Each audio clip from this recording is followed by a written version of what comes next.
Regresamos con argumentos. Gracias por estar en sintonía a través de la señal de Globovisión. Antes de irnos a la pausa, quedábamos en una palabra clave: credibilidad. Evidentemente, pues todo gobierno, todo político, pues también cuando da un discurso, pues es con el fin de persuadir o de que su discurso además sea coherente y que las personas que lo siguen pues crean en sus palabras. Pero ¿qué ocurre cuando un porcentaje de la población ya no cree en las palabras de los gobernantes o cuando catalogan una lucha contra la corrupción? Hay hechos, vemos allí las noticias, los anuncios del fiscal, las detenciones. Sin embargo, nos encontramos comentarios en redes sociales de personas que no creen en lo que está ocurriendo, que lo califican como un nuevo show mediático por el tema de las bragas naranjas, ¿no? Y todo lo que vimos.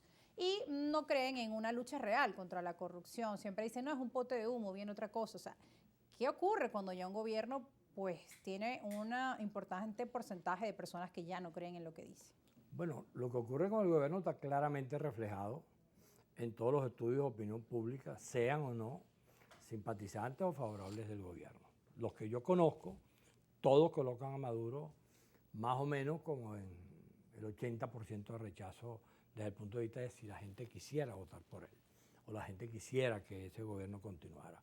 Está claro que todo este desastre ha conducido a la pérdida de credibilidad por parte del gobierno, ha conducido a que lo que ellos tuvieron en un momento, que fue una gran fuerza electoral, se haya perdido y que el país ande en la búsqueda de una salida y de una solución. Y entonces allí viene la otra parte del problema que no hemos mencionado, que es, bueno, cómo en el campo opositor se logra construir la misma cosa: credibilidad, una salida que permita que el país se pueda enrumbar hacia una solución de tipo pacífica y electoral. Bueno, y que hay que decirlo, que también ese sector no cuenta con ninguna credibilidad, también lo vemos cuando postea algún comentario en redes sociales, por ejemplo Juan Guaidó o algunos otros dirigentes de la oposición, de la plataforma unitaria, pues los comentarios en su mayoría se puede decir que son negativos o de gente que no cree, que está cansada, y eso sí lo reflejan los números, las grandes encuestas a nivel nacional, 70% más, hasta un 80% que no creen en los políticos. Claro, pero hay un elemento que, digamos, es natural que la gente diga que no creen en los políticos, así como, por ejemplo, si tú agarras a un médico y se equivoca 20 veces, la gente puede pensar que no creen en los médicos. Eso es una reacción natural de un ser humano frente a un hecho continuo de equivocaciones. Es evidente que la oposición venezolana se ha equivocado muchísimo, pero que al mismo tiempo hay que tener la visión suficiente para poder comprender todo el problema. Por ejemplo, hace 3, 4 años atrás, tú veías una cosa como lo que hizo Maduro la semana pasada, decir, voy a cambiar la fecha de las elecciones. ¿Y cuál era la reacción inmediata de un denso sector de la oposición? Decir que no iba a votar, que no había credibilidad, que con ese CNE, que el pacto y la guacharaca, y al final todo eso se traducía en una decisión política que era la abstención. ¿Qué pasa ahora? Por ejemplo, tú acabas de mencionar a Guaidó. ¿Cuál es la declaración que da Guaidó frente a la declaración de Maduro? Le dice, fija la fecha, que cuando la fije te ganamos. Así es. Bueno, es un cambio radical, porque en otro momento Guaidó hubiera dicho, no hay elecciones libres, no podemos ir. En este momento Guaidó dice, cambia la fecha y pon la que tú quieras, que cuando sea te ganamos. La declaración del MAS hoy que es en ese mismo sentido. Las declaraciones que he visto recientemente de dirigentes políticos que fueron abstencionistas es en el mismo sentido.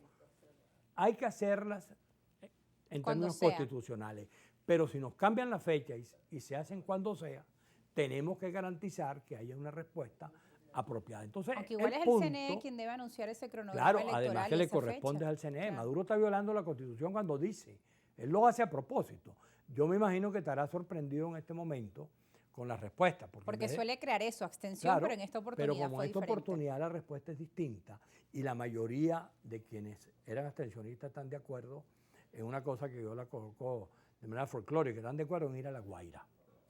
Cada quien por un camino distinto. El camino de los españoles, el camino, la carretera vieja, por el Ávila, por la autopista. Y cada quien llegará un poco más tarde, otros más rápido. A mí personalmente me gusta la autopista, pues me pongo en 15 minutos en La Guaira, pero bueno, podemos esperar que los demás vayan llegando, los que vienen por Galipán, por la carretera vieja por el otro lado, y esperemos a que lleguen cada quien en el entendido de que la gran virtud de este momento es que todo el mundo está en ese camino.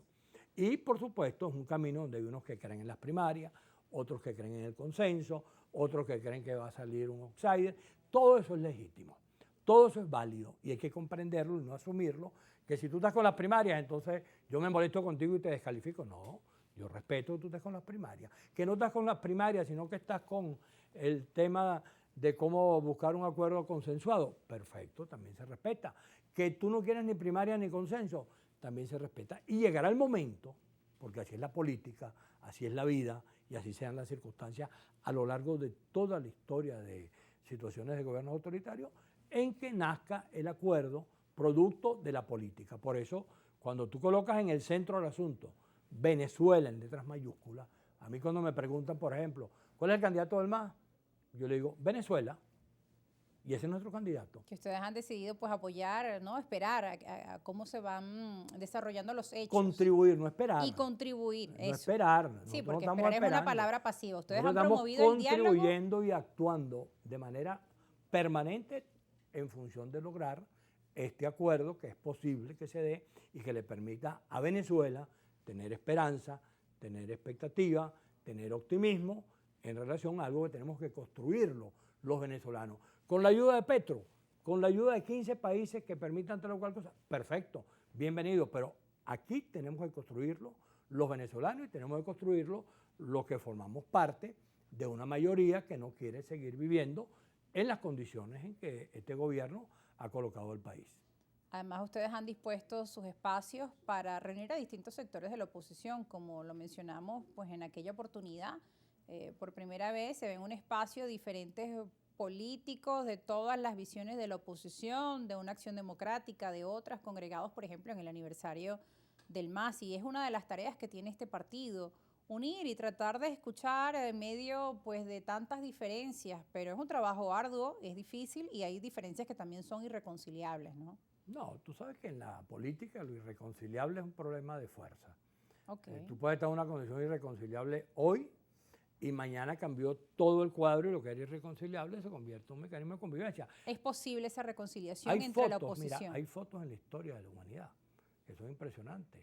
La foto que hay donde está Stalin, está el inglés y está Roosevelt, tres personalidades, la foto de Yalta, en donde en otras condiciones era imposible imaginarse una foto de esa naturaleza, y se produjo la foto, los acuerdos que se produjeron en un momento determinado entre los sectores de la oposición chilena divididos, que también parecían imposibles.